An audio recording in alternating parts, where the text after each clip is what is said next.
السلام عليكم ورحمة الله وبركاته.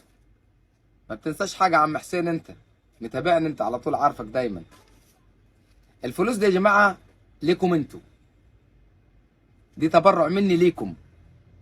بس الفلوس دي مش هتاخدها في ايدك، الفلوس دي انا هستثمرها ليكم في افضل مكان في الدنيا، صدقة عنكم وعن والديكم وعن احبابكم وعن امواتنا واموات المسلمين، من باب الحب في الله، اني احبكم في الله، ومن باب الحث على الصدقة، ومن باب رد الجميل. ان انتوا جميلكم مغرقاني وعليا، من غيركم انا ما كنتش بقيت حاجه، وانتم متابعيني، فكل واحد متابعني ان شاء الله له نصيب في هذه الصدقه.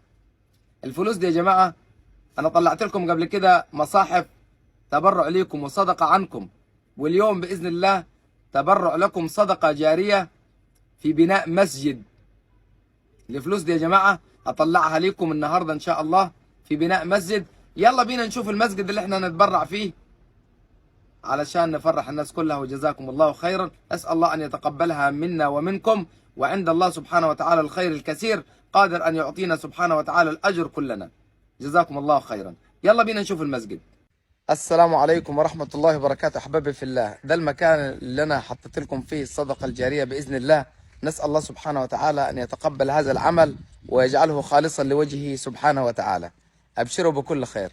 المسجد ده يا جماعة هو اللي بينشأ جديد عشان خاطر الناس تصلي فيه، وقرية كاملة ما فيهاش غير المسجد ده، منتظرين إنشاؤه علشان الناس تصلي فيه.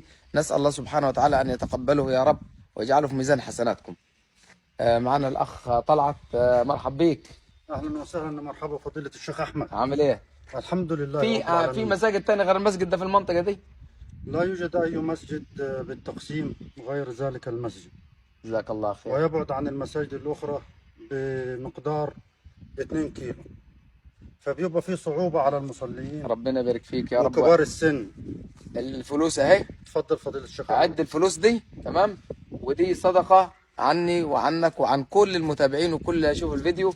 نسأل الله سبحانه وتعالى أن يتقبلها ويجعلها في ميزان حسناتهم جميعا. تشكر فضيلة الشيخ وكثر الله من امثالكم، الله يبارك. وجزاكم الله كل خير.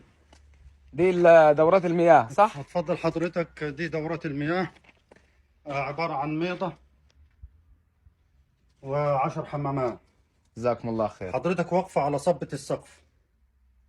ربنا يتقبل إن شاء الله، وأبشر بكل خير إن شاء الله. إحنا معاكم إن شاء الله لحد ما يتم بناء المسجد بإذن الله، وإن شاء الله الناس تصلي فيه. كتر الله من ربنا يبارك فيك. فضيلة جزاكم الله الشيخ، خير. وعلى متابعتك لينا أنت وجميع الناس المؤمنين الموحدين ربنا يبارك فيك يا عم طلعت، يحفظك يا رب. الذين يبذلون كل جهدهم جزاكم الله خير. من أجل إنشاء هذا المسجد، مسجد الغفور الرحيم.